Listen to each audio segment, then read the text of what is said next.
Well, the Masterworks Chorale is a group of about 135 singers, and it's made up of community members, music majors, and other students from the Shepherd University community.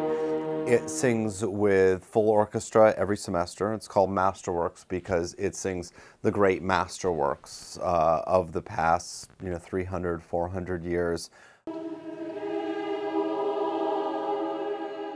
There is a great burning need and desire to sing this great music. The opportunity out here to sing with such a large, talented ensemble and to sing with full orchestra every semester has not been a common one in this area. And so the presence of Masterworks, which was founded long before I got here, really brought forward a desire to perform this music, and it's grown tremendously since I've gotten here, which I've been very, very grateful for, as people have really responded to being a part of this ensemble.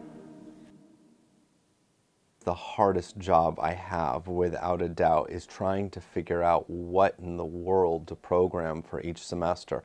The Fauré Requiem is a late romantic work, small in its scale, but not necessarily in its reach. It's one of the most famous settings of the Requiem Mass that has ever been put to music.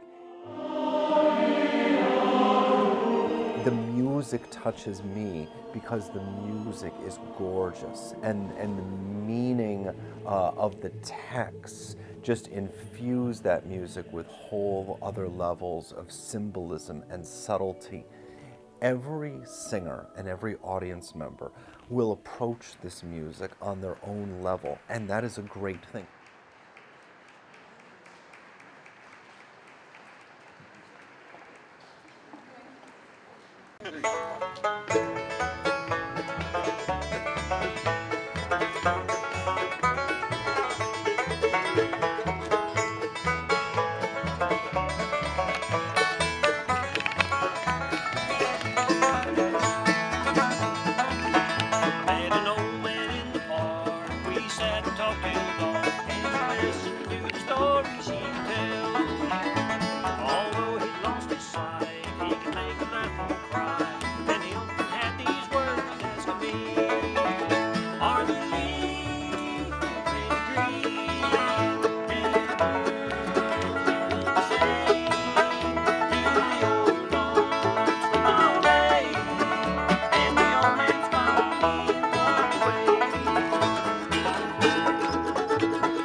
I knew I had trouble sleeping, but didn't know it was that bad.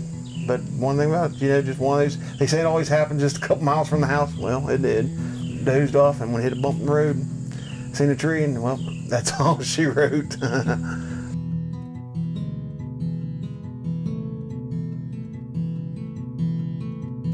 When the truck hit, and I didn't know it until I looked at it later, The truck, when it stopped, then it was down, it went across the road, but when it come up, it smashed the cab down.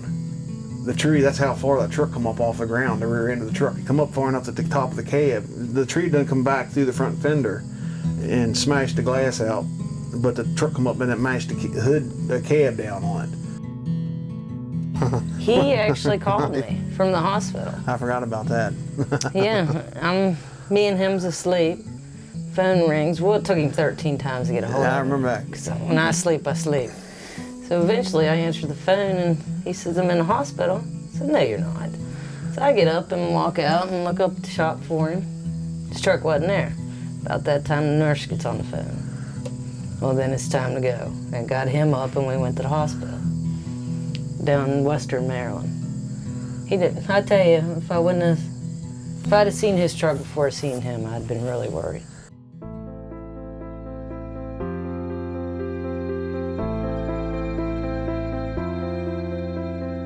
He had a broken neck, he had broken ribs, which were making it difficult for him to breathe, so much so that he had to be on a ventilator to help him breathe. He also had a devastating injury to his knee, as well as pelvic fractures that resulted both in risk for hemorrhage, as well as muscle damage that was threatening the function of his kidneys.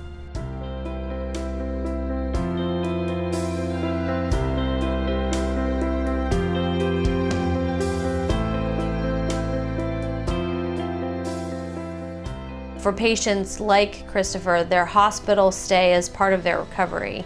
And while there are, we do surgery here and we address some of those things, the recovery continues.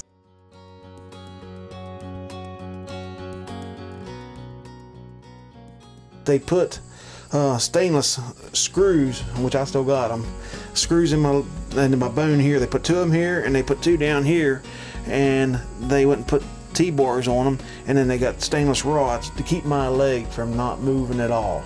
But without surgery, they wasn't going to heal. So I think that they was just waiting to my body to get strong enough and heal up. So when I went back, when he operated on my knee, he said it was in worse shape than what he thought, and so I thought I'd already been laid up and I'd been out of work, now it's been going almost a year. I thought, if I want to have something done, do it now and get it over with. Patients' involvement in their recovery is huge. Patients, their own involvement's huge. The support that they get from their family is huge. But they're part of a bigger team of people that start from the paramedics who take care of him when he first had his crash, the first hospital that he went to, all of the doctors and the nurses and everyone. It's a huge amount of people that have to work together, including the patient, to get through something like this.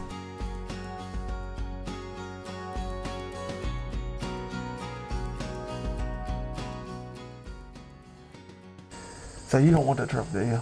No. No. I just want the tabs off of it.